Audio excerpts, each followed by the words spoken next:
Splitter blocks. They are the holy grail of development options. Yet most people have absolutely no idea what to do when they actually get their hands on one. So in this video, I'm going to talk about why people love them so much and the 5-step process to follow when you actually secure one of these things. People absolutely love splitter blocks. Why? Well, there's probably two main reasons. Firstly, the allotments are already existing, which means that you don't need to go to the expense or experience the time delays of going through a town planning application. Secondly, at the moment, and I do stress the word at the moment, Brisbane City Council is not enforcing infrastructure charges, which means more money in your pocket. So obviously it saves you time, money, and let's be honest, a bit of stress.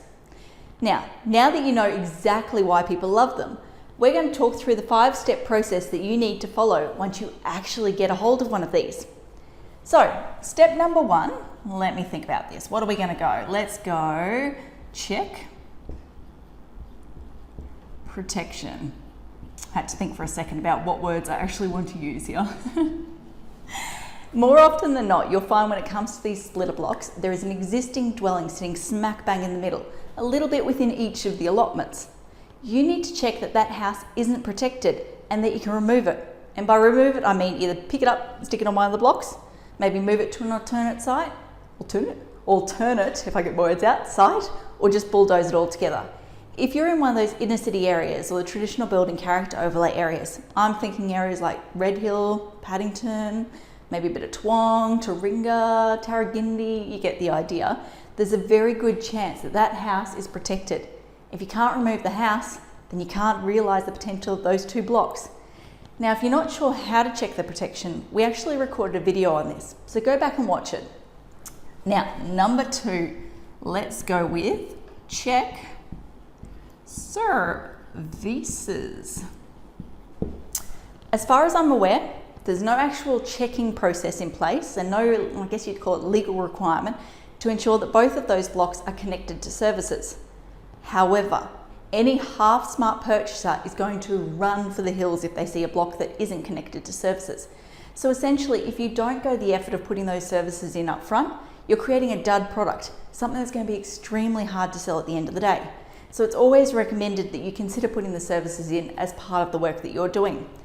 Those services can cost a little bit of money, an average amount of money, or a ridiculous amount of money.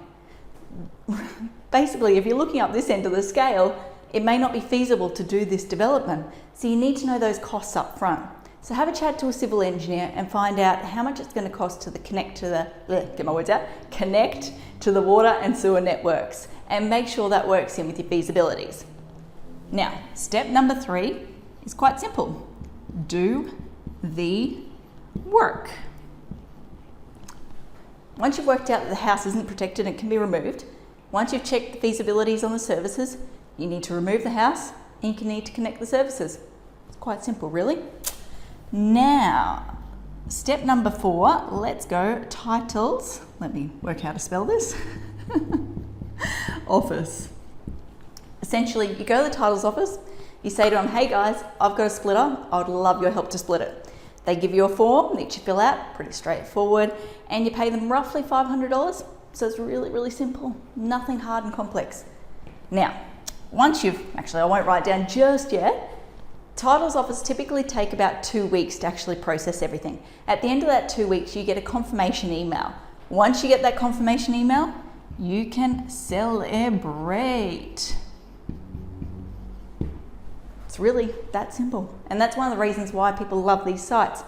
So just to recap, check the house isn't protected, check your services can be connected in a feasible way, financially feasible way, do the work, go to the titles office, fill out that form, pay the money, and then party. That's it. Now, if you've liked this video and you would like me to keep making more videos, then please like, comment, and share below.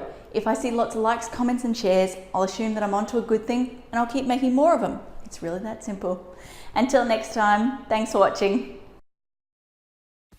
For all you red tape lovers out there, I have one thing to say. Well, no, actually, I've got 3. Number 1, the advice provided in these videos is generally general in nature. It's not site specific. You would be a silly Billy to go and make financial decisions based on this advice without first checking with the town planner. Don't be a silly Billy. Number 2, Brisbane town planning is in no way linked to Brisbane City Council. The views expressed in these videos are my own, not council's. So if you don't like them, blame me, not council. Number 3, what was my number 3? Oh yeah, the views expressed in these videos are accurate at the time of recording. If you're watching this video back 10 years from now, the views may not be so accurate. That's all.